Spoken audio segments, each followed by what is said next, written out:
Mesdames, Messieurs, bonsoir. 32 ans après la naissance de Louise Brown, le premier bébé éprouvette conçu au plan mondial, le Bénin réalise enfin ses premières fécondations in vitro. L'opérationnalisation de la FIV au Bénin coïncide avec l'attribution du prix Nobel de médecine à Robert Edwards, un des 2 médecins anglais qui ont imaginé et mis au point en Grande-Bretagne en 1978 cette technique d'assistance médicale à la procréation. Depuis lors, des dizaines de milliers d'enfants sont nés grâce à cette technique. Quels sont les problèmes de stérilité que la FIV permet de contourner? Quels sont les critères de recrutement des couples candidats à la FIV? Et quel est le taux de réussite de cette technique d'assistance médicale à la procréation? Cette émission du magazine Portez-vous bien se propose de vous donner les détails de ce petit coup de pouce à la nature et vous amène à la découverte des secrets des fameux bébés éprouvettes.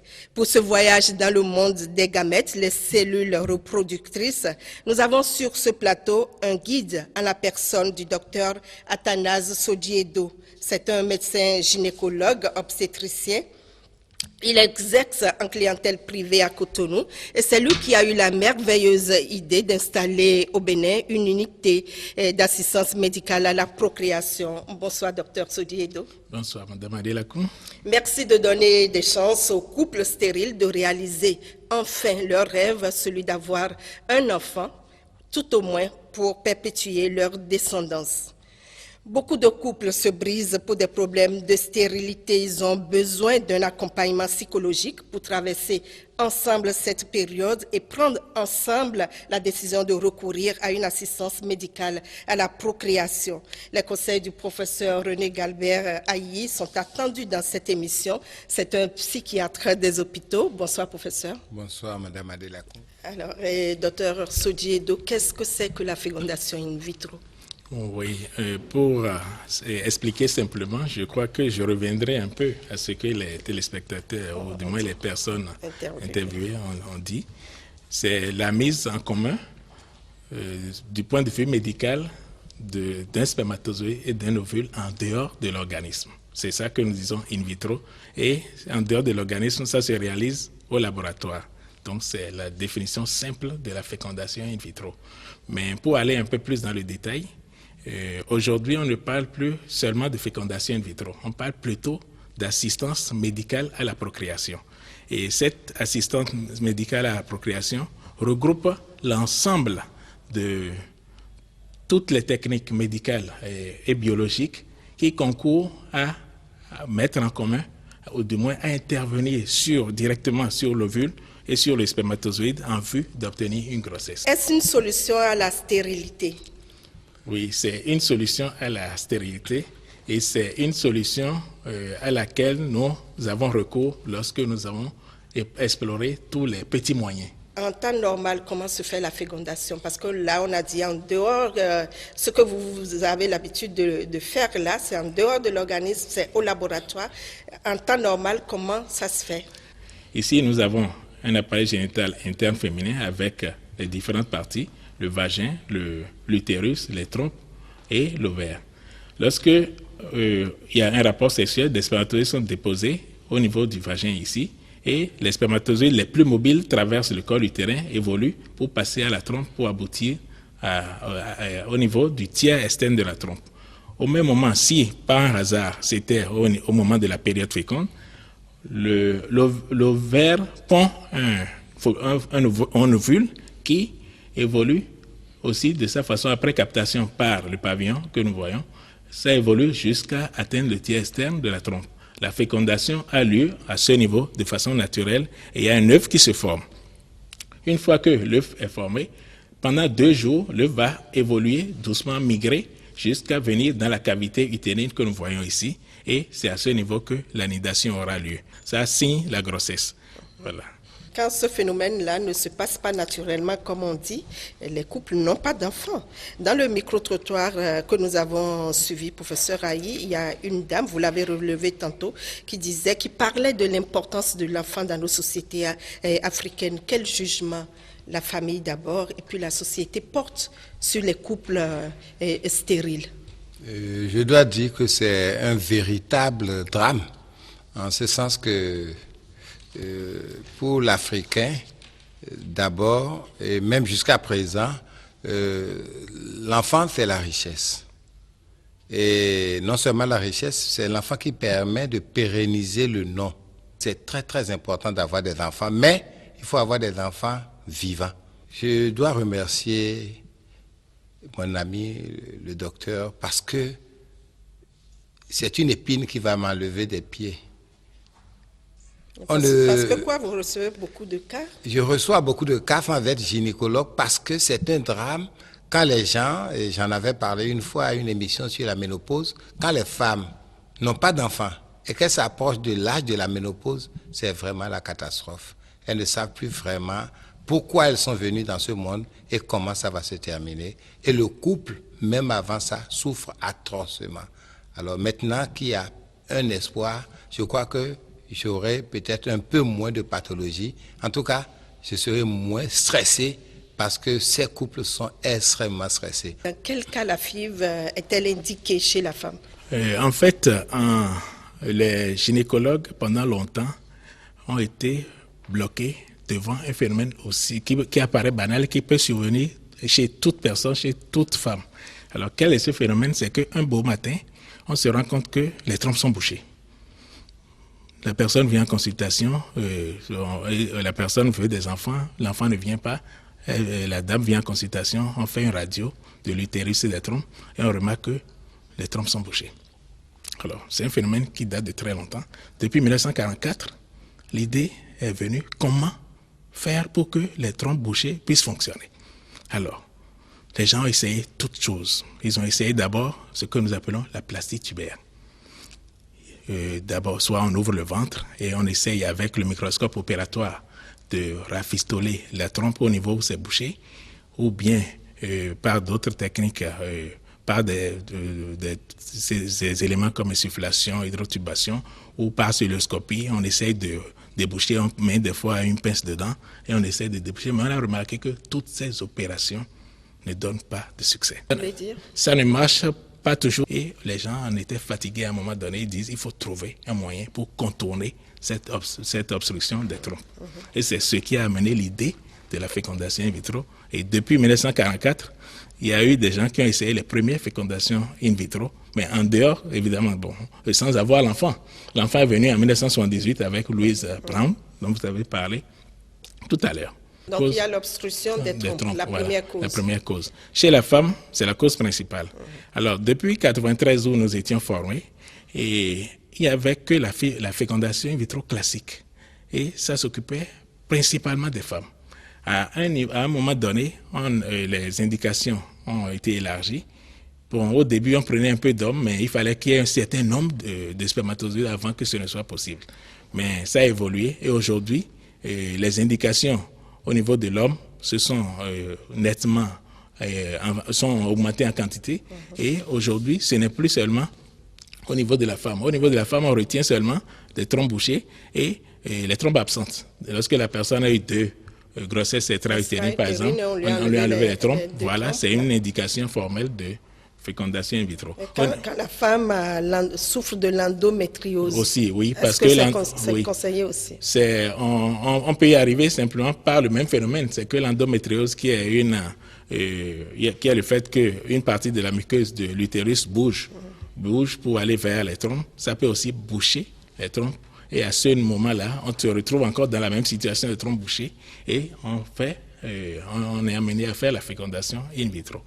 Il y a aussi les causes inexpliquées qui, un couple qui est là pendant quelques années, on se rend compte que tout est normal, mais la grossesse n'arrive pas. On essaye dans un premier temps, on va en parler parce que ça fait partie de l'assistance médicale à la procréation. On aura en parlé. C'est l'insémination artificielle qui est le premier élément de l'assistance médicale. On prend le sperme et puis on travaille et on réinjecte de façon beaucoup plus simple que la fécondation in vitro elle-même.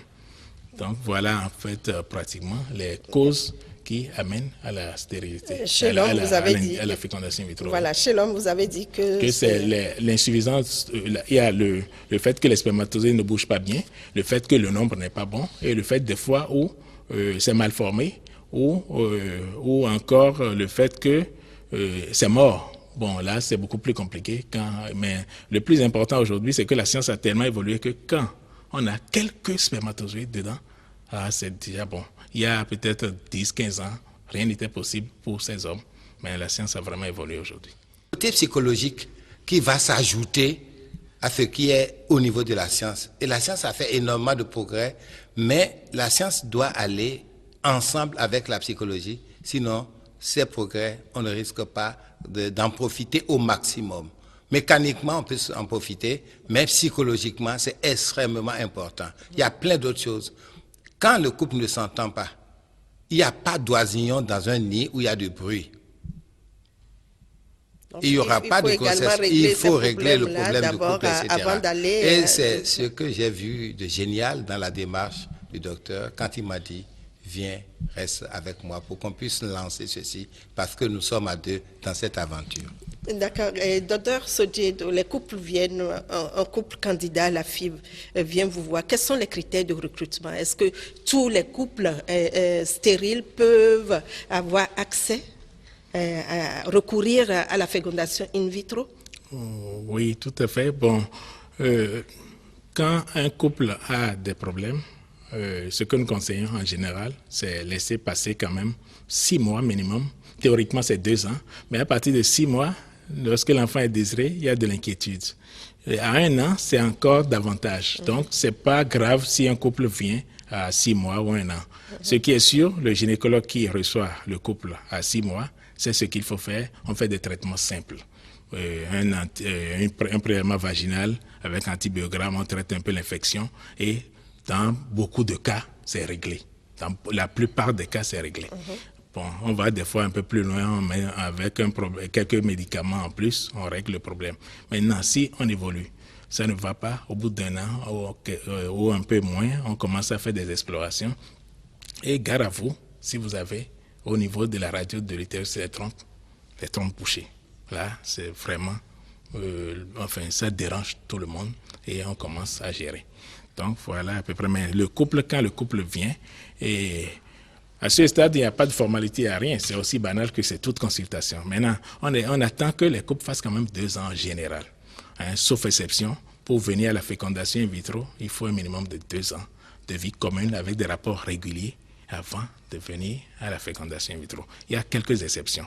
Lorsqu'il s'est avéré absolu que les trompes sont bouchées, confirmées, reconfirmées, là, vous pouvez les prendre avant les 2 ans parce que l'évidence est là que on a une radio, 2 radios, 3 radios, quand c'est la même chose, ou bien une stéroscopie avec le bleu que nous faisons passer pour voir si ça passe. Si nous faisons ça et que ça ne passe vraiment pas, on est convaincu que les trompes sont bouchées. On peut évoluer plus tôt, surtout si l'âge est avancé. On va parler de l'âge qui est très, très important. D'accord. Oui. Avant de parler de l'âge, je voudrais savoir, c'est le couple qui vient. La femme ne peut pas venir seule. Dans les conditions, il faut être marié. Il n'y a pas de femme célibataire dans l'assistance médicale à la procréation. Il faut être marié ou au moins vivre ensemble pendant au moins 2 ans. En concubinage pendant 2 ans. Au-delà de ça, il faut être en âge de procréer. Nous ne recevons pas des enfants. Enfin, des adolescents trop jeunes, nous n'irons pas à ce niveau. Mais au-delà de ça, il y a un dossier qui se fait où, avec une photocopie de la carte d'identité, même une photo et une demande d'assistance médicale à la procréation qui est signée conjointement par les deux pour être sûr que les deux sont d'accord pour qu'on les aide. Voilà à peu près les conditions. On a parlé tantôt de l'âge des conjoints. Est-ce que c'est un facteur déterminant dans l'indication de la FIV? Oui, l'âge est capital et il importe que les uns et les autres comprennent que vraiment, étant donné qu'aujourd'hui il y a cette possibilité, le schéma de traitement du couple doit être légèrement modifié. Parce que avant, on essayait, quand il n'y avait pas ça, on essayait par tous les moyens de régler les problèmes, mais il faut courir par rapport à l'âge. Parce que qu'est-ce qui se passe? Nous savons que le cerveau commande l'ovaire pour pouvoir produire l'ovule et faire plein de choses. Mais en fécondation in vitro, plus la femme est jeune, mieux l'ovaire répond et plus vite on a des résultats. Et quand on va parler des résultats, après vous allez voir que les femmes jeunes, ont beaucoup plus de possibilités que les femmes parce que les taux sont très bons avant 30 ans. 30 ans, 32 ans, les taux sont très bons, mais après 40 ans, le taux chute considérablement et ça devient vraiment des difficultés. Quel est l'âge limite alors pour la femme? Bon, il n'y a pas d'âge limite en tant que tel. Il n'y a pas d'âge limite. Aujourd'hui, à l'unité d'AMP de Cotonou, nous pouvons recevoir jusqu'à 48 ans. Mais je souligne en même temps qu'après 40 ans, le taux est très faible. Le taux est de l'ordre de moins de 19%. Et au fur et à mesure que vous allez à 41 ans, ça chute. Voilà, ça chute. Donc, nous conseillons toujours que ce soit avant 35 ans, voire même plus bas. Parce qu'avant 30 ans, c'est de l'ordre de 37%, 40% avant 30 ans. Au-delà de 37 ans, c'est là que ça chute. Avant 37 ans, il faut aboutir à quelque chose. L'âge de l'homme L'âge de l'homme ne joue pas beaucoup, mais quand on est au-delà de 60 ans et autres, bon, ça pose de petits problèmes. Quelles sont les étapes de la FIV? Oui. Bon, en fait, la fécondation in vitro, pour prendre en charge convenablement un couple, après avoir réalisé les conditions comme on en a parlé tout à l'heure, nous commençons par ce que nous appelons des sensibilisations de la personne. En fait, on demande avec des injections au cerveau qui commande tout l'organisme de bien vouloir s'arrêter pour nous permettre de travailler pendant 1 mois. Et le cerveau, on fait des injections sur quelques jours, le cerveau nous donne l'ordre, bon, moi, je m'arrête. On essaye de faire d'autres injections que nous appelons, stimulation de l'ovulation. Et à ce moment, pendant 12 jours, 13 jours, selon l'évolution de la chose, nous faisons des injections en suivant à l'échographie et sur le plan hormonal, nous suivons l'évolution des follicules. Et une fois que nous arrivons à des follicules mûrs et tout, nous aboutissons à la ponction sous anesthésie locale, ou en général, quand même, c'est sous anesthésie générale. Nous faisons la ponction et le même jour de la ponction, le mari donne son spermatozoïde, et c'est son sperme plutôt, et le biologiste, je vous l'ai dit, le biologiste prend en compte les 2 éléments et démarre la fécondation en tant que telle. Et 2 jours après, lorsque c'est bon, lorsqu'il y a des embryons, 2 ou 3, ça se passe en 2 et 5 jours selon les situations. L'embryon est transféré. Clinique Saint-Michel-Pozam passe de la parole aux actes. L'unité d'assistance médicale à la procréation AMP accueille ses premiers candidats à la fécondation in vitro. À 32 ans, cette jeune femme n'arrive pas à concevoir. Les radios montrent que ses 2 trompes sont bouchées et que la cavité utérine ne porte pas de fibrome. Les parois de son utérus ne sont pas non plus à coller. Sur les conseils de son médecin gynécologue obstétricien, son conjoint et elle optent pour la fécondation in vitro. Elle a reçu un premier traitement hormonal qui permet d'éviter les ovulations spontanées et un deuxième type de traitement hormonal qui a pour but de stimuler les follicules sous contrôle de l'échographie. Le résultat est satisfaisant. Plusieurs follicules sont arrivés aujourd'hui à maturation. Ils ont poussé normalement et ont atteint une taille idéale. L'ovulation va être déclenchée avec l'injection d'une autre hormone. 36 heures après, c'est l'étape de la ponction des ovocytes. Elle se fait sous anesthésie locale ou générale. Nous sommes sur le vers gauche et là nous allons nous centrer pour ponctionner ces follicules qui contiennent les ovocytes. Vous allez voir les follicules se vider. Voilà, on vient de vider un follicule. Nous allons sur un autre follicule. Voilà, vous voyez se vider ce follicule-là aussi. Voilà, on vient de prélever. Les liquides folliculaires sont récupérés dans des tubes et sont aussitôt envoyés de l'autre côté au laboratoire pour être mis au chaud dans des incubateurs des utérus artificiels. L'étape finale de la fécondation in vitro, celle du transfert des embryons dans l'utérus de la femme qui intervient 2 ou 3 jours après la fécondation. Elle se fait sans anesthésie. Cette patiente a 3 beaux embryons que nous allons transférer. Nous y sommes. Nous allons essayer de cathétériser, faire passer le cathéter et suivre au niveau de l'échographie.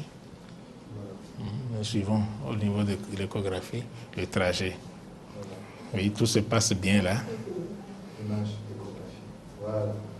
Impeccable. Voilà. Oui, là, c'est l'utérus qui est en bas là-bas, Voilà. en bas de l'écran. Et Vous avez l'image du cathéter. Voilà. Et une fois que nous avons tout est au point, nous allons presser sur la seringue pour faire entrer l'élément. Oui. Une fois que nous avons fini ce transfert, la biologiste va récupérer son cathéter et aller vérifier au niveau de la loupe si les 3 embryons prévus pour être transférés sont tous bien envoyés. Sinon, dans de très rares cas, il peut arriver qu'un des 3 s'accroche au cathéter. Donc, c'est une fois que c'est vérifié que nous allons nous libérer pour dire que nous avons fini le transfert. Elle va rester étendue quelques minutes d'abord sur le lit ici, une dizaine de minutes environ, et après on va l'envoyer dans un lit, elle va se reposer quelques heures, 2 heures environ, et après elle rentre à la maison pour se reposer les premiers jours, et elle va faire de petites activités. Elle ne va pas faire des activités très intenses, elle peut marcher, elle peut bouger un peu, mais sans soulever des poids très lourds. Et d'ici 15 jours, si Dieu le veut, nous espérons que ça va donner une grossesse. S'écoule en moyenne entre le premier jour de la consultation, quand les couples viennent pour le premier jour, et entre ce premier jour-là et le jour du transfert, ça fait combien de temps? Le temps est très variable. Ça peut varier de 2 mois au minimum à 1 an, 2 ans, 3 ans. Quand c'est 2 mois, c'est que la personne, quand elle arrive, est déjà prête. On fait quelques explorations, il n'y a pas un problème particulier. Il faut 2 mois pour pouvoir faire la stimulation pour aller au bout. Mais lorsqu'il y a des explorations à faire, comme je disais tantôt, etc., il faut prendre le temps de faire l'hystérosalpingographie, les quelques examens, peut-être 1 mois en plus. Mais si la personne a des fibromes, par exemple, on a des patientes qu'on a déjà prises il y a environ 5 mois, qui sont en instance d'être dans les prochains jours. Voilà. Donc on les a opérées et au bout de quelques temps, on va les prendre parce qu'il faut la cicatrisation, il faut que l'utérus soit... ça dépend de la pathologie de la personne. Il ne faut pas être pressé, il faut être patient. Il faut être patient, c'est pour ça qu'on parle du temps. Et je dois ajouter que tout ça influe dans l'âge, parce que qu'est-ce que nous avons remarqué? Parmi les patientes qui se présentent à nous, il y a beaucoup de pathologies. Au fur et à mesure que l'âge avance, non seulement l'ovaire répond moins, mais aussi il y a des pathologies qui s'ajoutent, soit des fibromes. Au début, il n'y avait pas de fibromes, il n'y avait pas d'hydrosalpinx. Au fur et à mesure que l'âge augmente, il y a à chaque fois quelque chose qui s'ajoute. Donc, c'est tous ces facteurs qui font que vraiment, nous souhaitons que les jeunes, désormais, en profitent. Voilà. Et quel est le pourcentage de réussite de la FIV en général? En général, toutes catégories confondues. Difficulté, pas difficulté, c'est entre 25 et 30%, en moyenne 28%. Et il faut essayer combien de fois? Quelqu'un, dans l'élément que nous avons diffusé, a dit 3 fois. Voilà, il faut essayer combien de fois avant de s'avouer vaincu? C'est une notion très importante parce qu'il s'agit d'une tentative. Il s'agit d'une tentative. Quand même, tout à l'heure, on a dit un rapport normal chez une personne normale, ce n'est pas la grossesse absolument. Donc, c'est une tentative.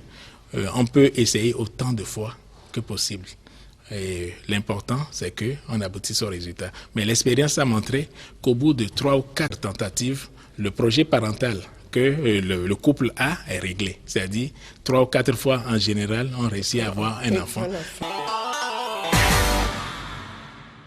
Professeur Aïe, quel doit être l'état d'esprit du couple après le transfert, puisqu'on a déjà parlé des autres étapes, après le transfert d'embryon, parce qu'il y a une attente là maintenant.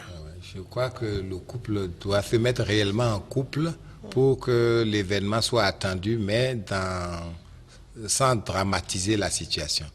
Et je crois que ça permettrait réellement que la grossesse se poursuive normalement. Mais il faudrait aussi que, quelque part, l'homme soit très attentif à côté de son épouse. Maintenant, il ne faut pas exagérer parce que si vous avez un beau plat et que vous dites vous n'allez jamais casser, c'est ce plat que vous allez casser. Il faudrait que les gens se disent, bon, c'est quelque chose qui arrive même naturellement. Je suis déjà arrivé à ce niveau où j'ai le bébé dans le ventre et il va sortir. et il faut l'accompagner. Mais quand on est dans l'attente des résultats, ça peut être positif comme négatif. Hein? Voilà. Maintenant, il faudrait que l'on puisse envisager les deux cas pour dire ça peut être positif, négatif et préparer les gens à ce que, quelle que soit la réponse, que ce ne soit pas dramatique. Et je crois que la technique aussi prévoit ça, puisque quelque part, même l'auditeur simple a dit tout à l'heure, peut-être après 2 ou 3 fois, on finit quand même par avoir un bon résultat. Je pense que le jeu vaut la chandelle. Et doit-on garder le secret? Moi, je vais un peu plus loin. La fin est là. Est-ce qu'il faut... Par rapport à l'enfant? Par rapport à l'enfant, par rapport aux proches aussi. Oui, ce que l'on a constaté, même dans la littérature, pour le côté psychologie, ces enfants n'ont pas plus de problèmes que les autres. À condition que la maman n'en fasse pas son bien et que ce ne soit pas hyper protégé. Qu'on le couvre. Voilà, qu'on le couvre. Sinon, ils n'ont pas d'anomalie et ils n'ont pas beaucoup de problèmes psychologiques. Ils ont encore même moins de problèmes psychologiques que les enfants adoptés. Et à partir de ce moment, je crois que il faut savoir... maintenant, on ne doit pas quand même aller partout, dire voilà, je l'ai eu à tel niveau, etc. Mais les enfants qui ont même su qu'ils étaient nés et de cette façon, il y en a qui sont déjà à 20 ans ou plus. Et leur performance à l'école, leur coefficient intellectuel et tout ça, ça c'est resté dans les normes comme tout autre enfant. Et je crois qu'ils ne sont pas frustrés d'être nés et d'être en train de vivre avec leurs amis de la même classe. On n'a pas eu, pour le recul que nous avons actuellement, au niveau psychologique, on n'a pas eu de drame. Et quel conseil vous avez à donner aux couples? Il faut qu'ils arrivent très tôt? Oui, je crois que vous avez touché du doigt l'élément essentiel parce que plus tôt ils arrivent, plus ils ont de la chance. Et je dois dire en même temps aussi aux parents qu'ils pourraient aider les jeunes sur le plan financier. Parce qu'en général, les jeunes ont un peu plus de problèmes. C'est les personnes qui sont un peu plus âgées qui ont plus de moyens. Malheureusement, c'est plus difficile parce que l'âge a des fois évolué. J'allais dire toujours aux couples en général, étant donné que la fécondation in vitro a été conçue avant tout pour les trompes bouchées, lorsque les trompes sont bouchées de grâce, lorsque vraiment c'est confirmé, il n'y a pas d'autre solution que la fécondation in vitro. Il vaut mieux venir tôt que d'attendre des années avant de venir. Ce qui, par rapport à l'âge et tout, c'est toujours mieux. Et ça, c'est assez important. Donc, j'allais dire aussi aux hommes, par rapport, lorsque un homme a des problèmes d'insuffisance de sperme, au niveau de la qualité du sperme, il ne faut pas que l'homme hésite, l'homme n'a qu'à consulter et s'adonner à cette technique. Lorsque au bout de quelques mois, quelques années, ça ne marche pas, il vaut mieux venir à la fécondation in vitro.